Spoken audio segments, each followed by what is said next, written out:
Hello.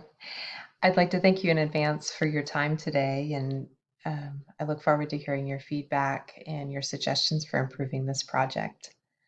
I'm Connie Anton, and this is Improving Reading Outcomes for Incarcerated Adults, my action research project proposal for the Reading Specialist Program at Northwestern Oklahoma State University.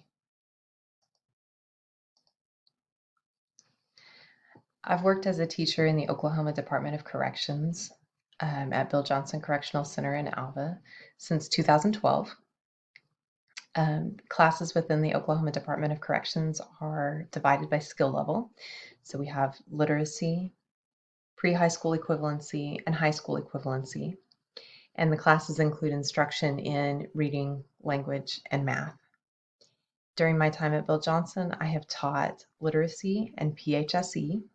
Typically, if I have PHSE students, they're in the lower half of that PHSE range. So I tend to have the students who have the greatest need for support in building basic skills. Lakeside School is the accredited school that operates within the Oklahoma Department of Corrections. It's headquartered at the Oklahoma State Reformatory in Granite. And even though it's not a traditional school setting, it's far from being a traditional school setting, students can meet all of the requirements necessary to gain their high school diploma. And Lakeside operates school locations at all correctional facilities across the state of Oklahoma. The programs at Lakeside are reviewed annually for compliance with federal and state standards. Will Johnson Correctional Center is an all-male minimum security facility in Alva. The facility has an intense focus on substance abuse treatment, and it's considered a highly structured programmatic yard, which means that it's a very high structured environment. It's very regimented. One of the unique attributes of Bill Johnson is that it has made a participation in education mandatory for any trainees who have not previously completed a high school diploma or its equivalent. In planning for this project, I have met with the rest of the teaching staff at Bill Johnson to discuss some of our current concerns about reading and literacy traits that we see among our students. We've kind of identified 3 core areas of concern: decoding, fluency, and comprehension. We recognize that if we can build stronger decoding, that will lead to stronger fluency. And if we can build stronger fluency, that will lead to greater comprehension. And we feel like that will benefit all of our students. Even some of our higher scoring students really struggle when they get into vocabulary that's not automatic for them. When they encounter words that they don't automatically recognize, they really struggle and their comprehension suffers. And so what we notice is a bit of a plateau effect when students get to the high school equivalency level. Sometimes they're not prepared, especially to meet the reading demands in the content areas of science and social studies, especially. So we're kind of hoping that providing a little bit of targeted support in the fluency and comprehension skills will benefit students at that level, so they can meet those demands on the high school equivalency exams. I've met with my supervisors to discuss creating what I'm calling reading seminar. That will be a 2-hour block of time, 4 days a week. Students will attend for 1 hour out of that 2-hour block. I can have between 10 and 15 students in my classroom at a time. That's kind of my space limitation. So reading seminar will be limited to 20 to 30 students. And like I said, they'll be attending 3 to 4 days per week for about an hour at a time. Pending committee approval, I will also be submitting this proposal to the Lakeside School Superintendent and also to the data and analytics team within the Oklahoma Department of Corrections for their final approval before I can begin the project. Within my plans for data collection, I recognize that informed consent is especially important um, because I'm not just dealing with a teacher-student power difference, I'm also dealing with that extra layer of staff and inmate power differential. So um, making sure that I'm careful about informed consent will be very important to me. Policy, of course, prevents me from offering any incentive for people to participate in this study. And of course, there can't be any negative consequences for declining to participate. I'll be careful to explain this verbally and in writing, and be sure that I communicate that consent can be withdrawn at any time. I will keep all identifying information separate and secure. No names or state identifying numbers will be associated with any of the data that I present in my final reports. I'll be reporting and comparing data from pre-test and post-test, and I have a couple of different measures that I'm looking at for pre and post-test information. Within the Reading Specialist program, I believe in the course of this project, I've collaborated with other correctional teachers to identify areas of common concern. I've taken a careful look at the instructional methods and materials that are available to me, and I've selected the ones that I believe align with current research and the current literature that addresses these types of literacy needs. The proposed study that I'm suggesting here includes about an 8 to 10 week time frame of intervention and remediation, working with individuals and small groups. I intend to collect data to support or refute some of these material and instructional methods that I'm using. And I'm hoping that I can use this to share further information with other adult literacy teachers in Oklahoma and within the Department of Corrections. During the course of my study, I'll adhere to best practices for maintaining participant anonymity and confidentiality, and also following the specified chain of command and guidelines set forth by the Oklahoma Department of Corrections and the education program. In looking at the problems associated or the challenges presented by adult literacy, we see information from the National Adult Literacy Survey in 2003 that showed 46% of adults would place into a level 1 or level 2 in the reading skills, which is lower middle school. And the 2007 National Assessment of Adult Literacy, their prison survey, showed that incarcerated respondents had even lower average scores than the general population. Within that survey, they were looking at some pretty basic reading tasks. So basic comprehension, being able to read kind of a brochure to locate information so they can fill out a form, and performing basic calculations if the numbers are embedded in text. So kind of word problems. Those are really integral skills for success in life, and so those are needs that we need to address.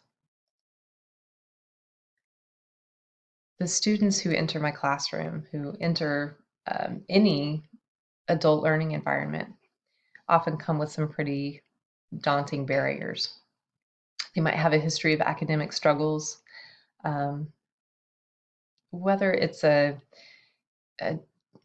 deficit in background knowledge or undiagnosed learning disabilities.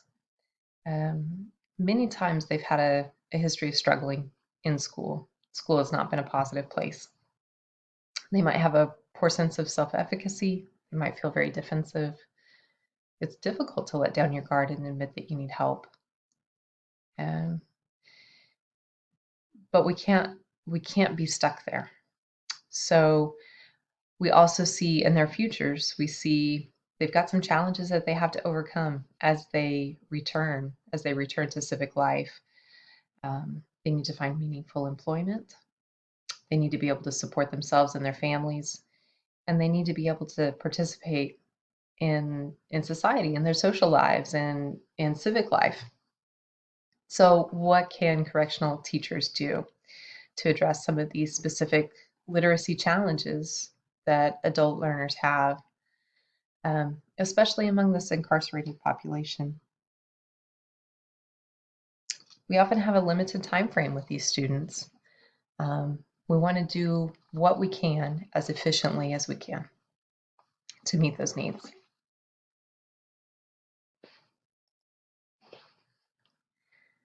Scarborough's reading rope is one of the most informative infographics and one of the most helpful ways that I can explain to my adult learners um, the complex parts that go into reading.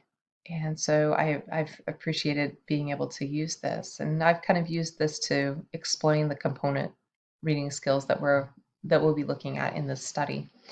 So we have word recognition as a chord and language comprehension as a chord, and within those chords we have multiple strands. And we notice as we strengthen these component skill strands that the entire reading process gets stronger. So we're seeing an increasingly automatic word recognition. And as that strengthens, then comprehension can also increase and strengthen. And as comprehension gets better, then we can start to employ better strategies for approaching different types of texts. So we become more fluent and we have more efficient comprehension. So the basic question that I'm seeking to answer is, what can we do to improve these individual strands that will boost that outcome of better comprehension? And will that show up on a standardized test? When we deal with adults and adolescent learners, we see that motivation and self-efficacy take an even bigger role.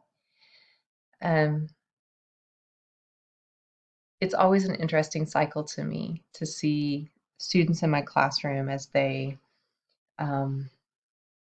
their skills improve, which helps them feel more confident to try something more difficult.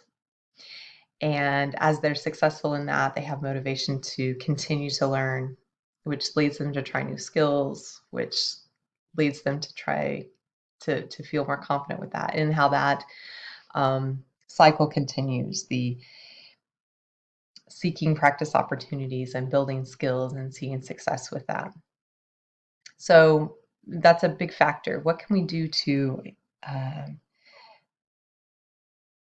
to improve or to make them more aware of that motivational cycle? If they can find reading to be a little bit easier and they can find enjoyment in reading, will they read more? And in reading more, will they get better at it?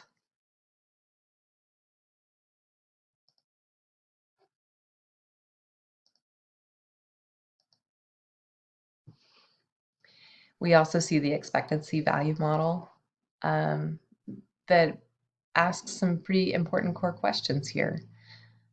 Students are asking, do I have the, and this is before they even attempt the task, do I have the abilities to complete it? What are my chances of success? And how much do I value the task? A lot of times, especially for adult learners and for teachers in adult learning situations, we have to involve them in setting those goals, in uh, increasing their buy-in for this. And so as part of my study, I've included a very short 5-item survey that I've called my attitudes toward learning.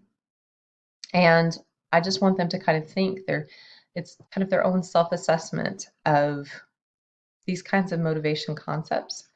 Can they see themselves learning?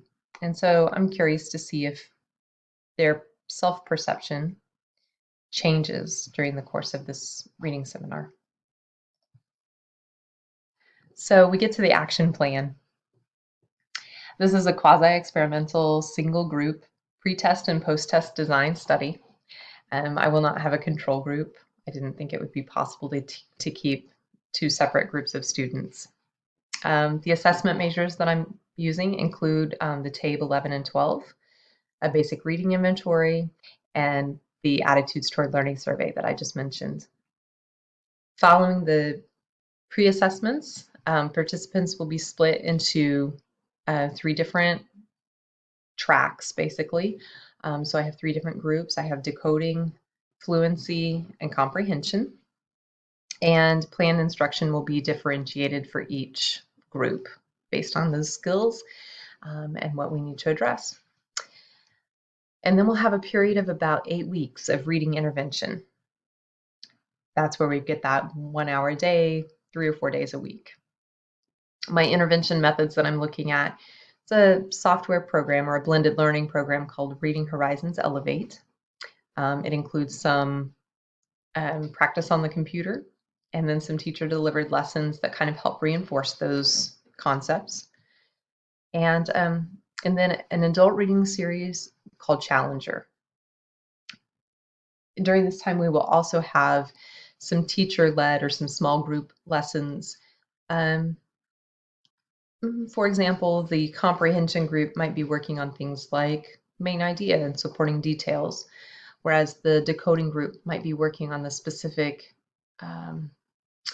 marking method that Reading Horizons uses, or listening for specific sounds or noticing certain spelling patterns. I'll be doing those same assessments, those same TABE, the basic reading inventory, and the adult learning or attitudes toward learning survey as post assessments as well. And then we'll be able to compare those results to see if there's a change. As I mentioned earlier, informed consent is going to be especially important, and this is an area of concern for me. I want to be very mindful of this. So I will present this to them at the time that they enroll, and I want to make sure that it's in writing, and then I'll also read it to them. So I have that I'm doing a research project about adult students in learning classes. You may choose if you want your answers and your work in class to be included in the research project. You can change your mind at any time and decide not to be part of the study. Ms. Anton will compare these answers to other tests or surveys that you complete during this research project. You will be completing the same activities and instruction in class, whether you are part of the study or not. There is no reward for participating in the study.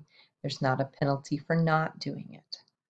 All of your identifying information will be kept confidential in any reports that go outside the Bill Johnson Education Department. Your results will be reported with a random identifying number, not with your name or your DOC number. It's very important to me that this is done accurately, and I want to make sure that I'm meeting standards there.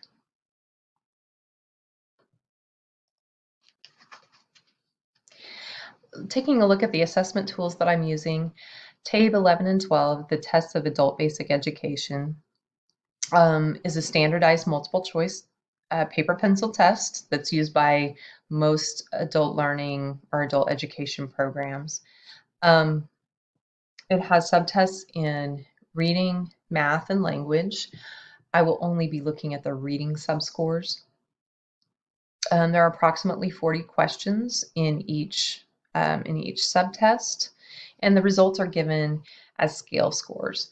So the values in reading range from a 310 to a 575 for the versions of the test that we use.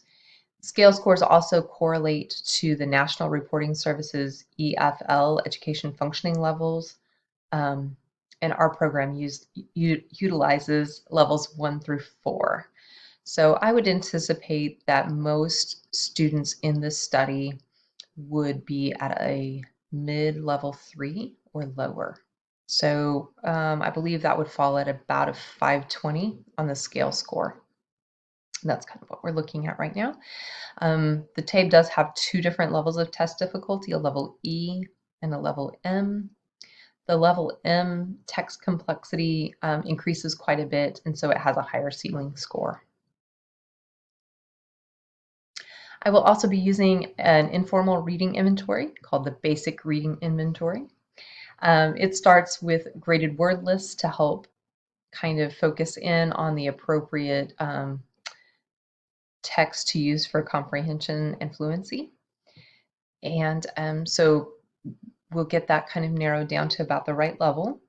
And then participants will do a cold reading on about a 100-word reading passage. I will be taking note of their miscues and any self-corrections that they make, and also be noting things about their fluency traits. Participants will answer some short comprehension questions, and each reading passage also has a brief writing prompt. One of the advantages of the basic reading inventory is that it helps to identify a student's independent reading level, their instructional reading level that would kind of push them just a little bit, and then also their frustration reading level. So that's kind of what we want to avoid. We don't want to make, especially at the beginning of this, we don't want them to feel overwhelmed and like they can't accomplish this.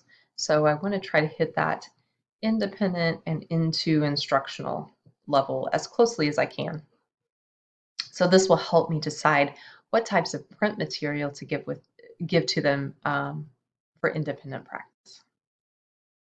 It also has the advantage of providing some observational information for me as I develop kind of a profile. Those miscues really help.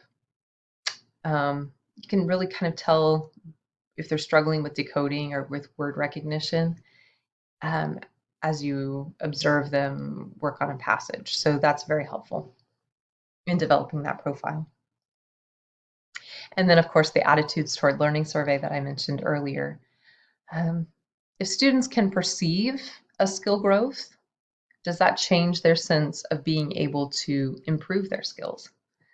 So it's kind of interesting to me to see how, if they get that little taste of, ooh, I can do this, how does that drive them forward? So I just want to see how quickly that attitude changes. So is it possible for them to have a little bit of a mindset shift in this 8 to 10 week time frame? So I'm looking at these 5 items. They're very brief. I can learn new skills. I'm willing to work to learn new things, which kind of indicates that growth mindset. I like a challenge. Learning new skills will improve my life in some way. So that kind of brings in a little bit of that value and motivation. And I think I can improve my reading abilities. So I'll be seeing that as both a pre and post assessment as well. Here's a basic timeline of what I have for this intervention time period for reading seminar.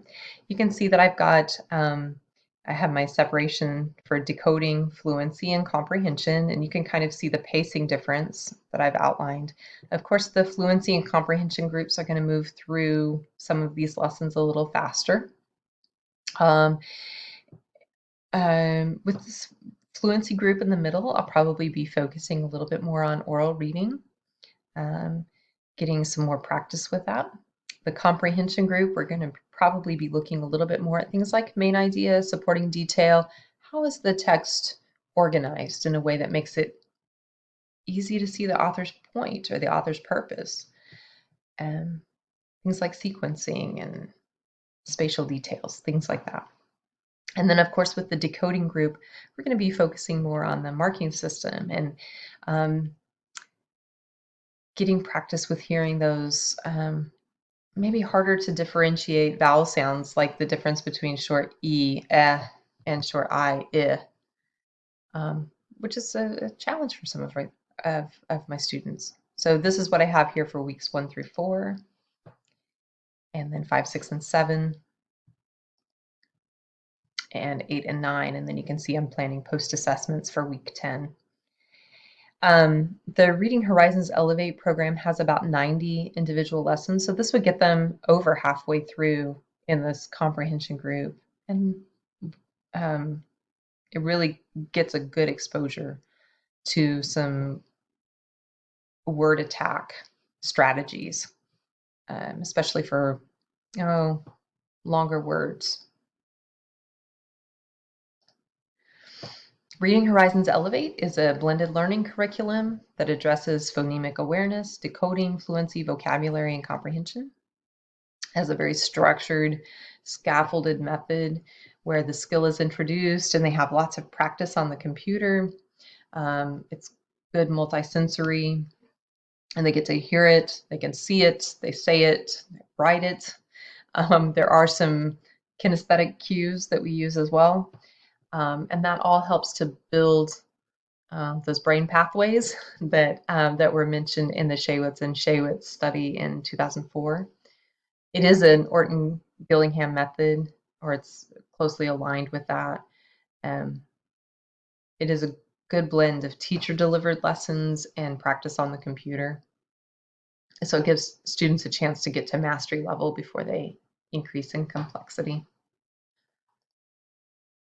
The Challenger Adult Reading Series was written by Corey Murphy and published by New Readers Press. And I have the version that was published in 1985. It is a classic for a reason. The books are in 8 different levels of difficulty. Each book has approximately 20 lessons. The lessons increase in difficulty slightly as you move through the level. I'm anticipating that most of the students who are in this reading seminar will use probably levels 2, 3, and 4, the very most. One of the strengths of this series is its introduction of background knowledge and vocabulary. They're really good for starting conversations about what words do you know? What words do you not know? What words in this passage can we talk about? It really gives a chance to bring up those conversations in organic ways. Each lesson has some practice with some spelling and phonics skills, and a little bit of word study as well. The reading selections are mostly narrative or nonfiction, and they tend to be pretty engaging. Some of the narrative ones are pretty good. There's one level that follows a group of friends, about six different people, and they have little arguments and they break up, and they have trouble at work, and have a fight with or a disagreement with a neighbor. And so my students usually enjoy those very much. They like to get on to the next one to see what Jerome's up to in the next lesson. This is an example from book 3. So you see it's a fairly short reading passage. There's some comprehension questions, a little bit of word study with the affixes here with the RE prefix, some synonym and antonym practice, which is really a great way to build vocabulary, and then some categorizing as well. We do see a little bit of a phonics focus here at the very beginning with the murmur diphthongs, and then a little bit of vocab too that's kind of targeted to what's in the passage.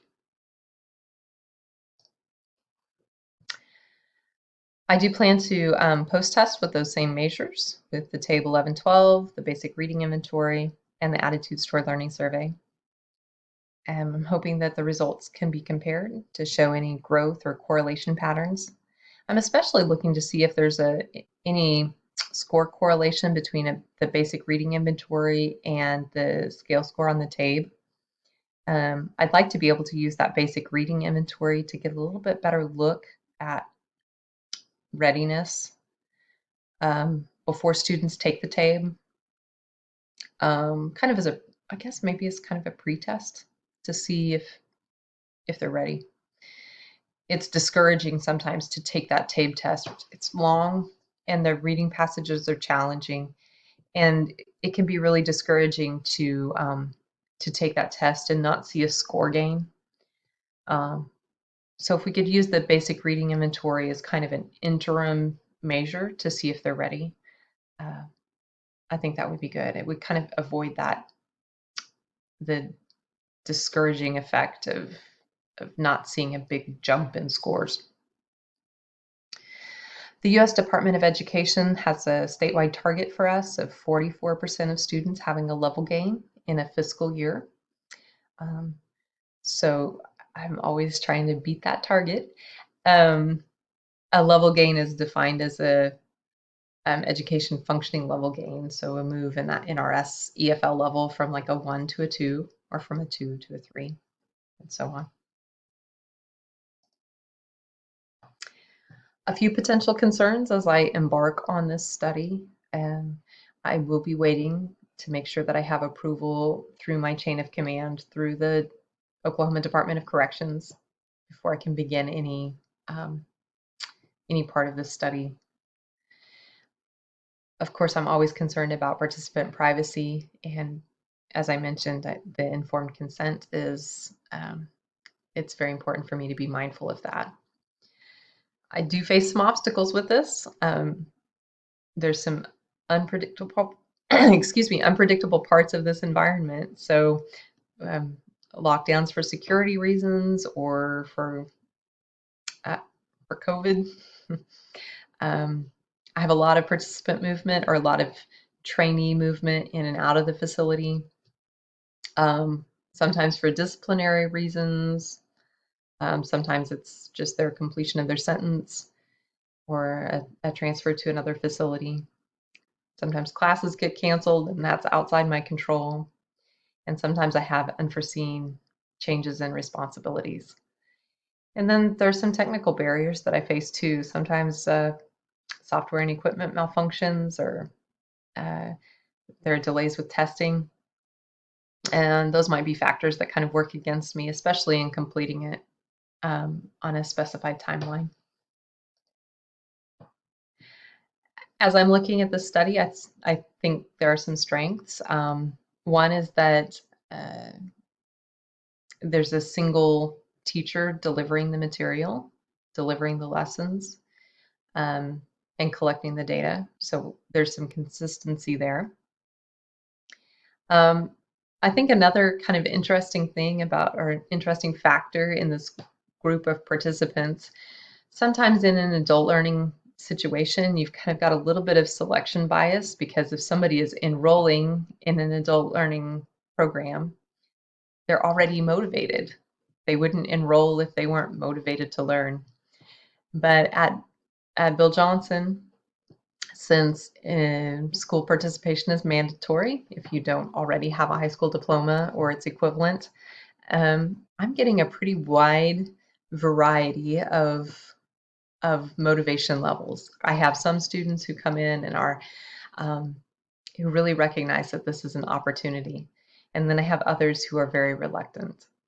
And I think this is it provides an interesting cross section, and it will be interesting to see maybe how that self-efficacy changes as their skill levels improve. I'm interested to measure that. There are some weaknesses in this study. I think the primary one is that there isn't a control group. All enrolled participants are going to be receiving the same types of instruction. I think one of the things I also have to kind of watch for is the potential for slow playing.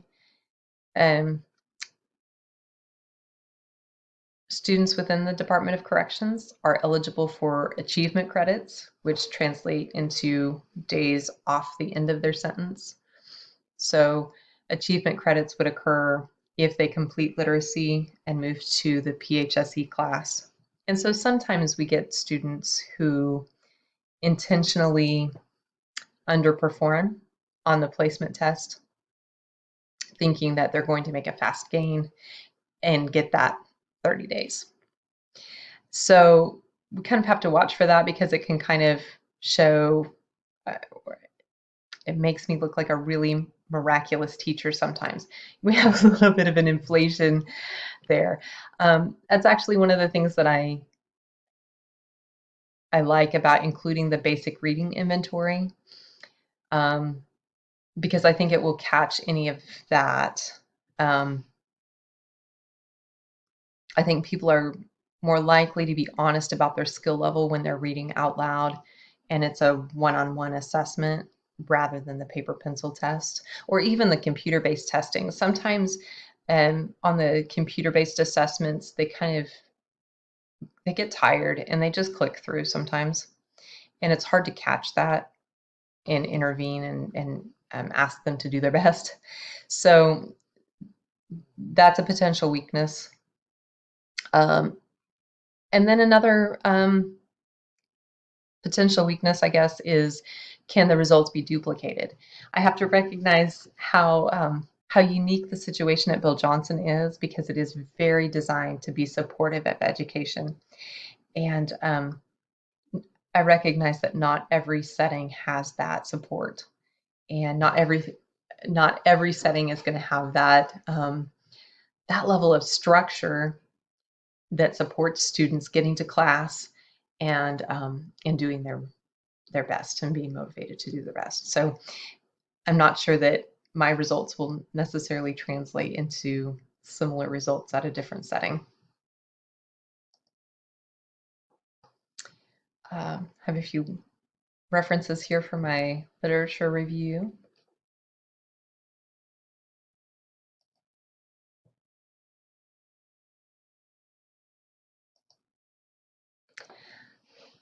These are the assessment tools I intend to use. So we have information there about the TABE and the basic reading inventory. And then the instructional materials that I plan to use, the Challenger Adult Reading Series and the Reading Horizons Elevate.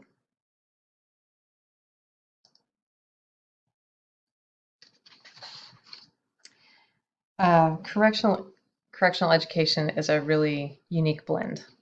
It is a unique blend of building necessary skills and changing mindsets, creating new mindsets, overcoming some pretty intense barriers, and being vulnerable enough to try new skills.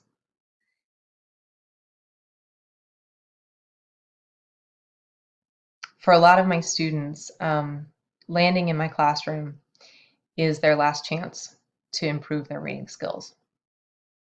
And that is something that I do not take lightly. And I really approach my reading instruction with urgency, because I know that this level of support and instruction isn't available for a lot of them, or that it's inaccessible for a lot of them in their daily lives. So I am driven to make sure that what I'm doing is evidence-based, and that it works, and that it produces results that they can see. And I'm interested to see if we can work to help them perceive those skill gains so that it keeps them driving forward. So those are things that I'm kind of watching for as I'm collecting information during this study. Again, I thank you for your time, and I look forward to hearing your suggestions and your input in ways to make this stronger. Thank you.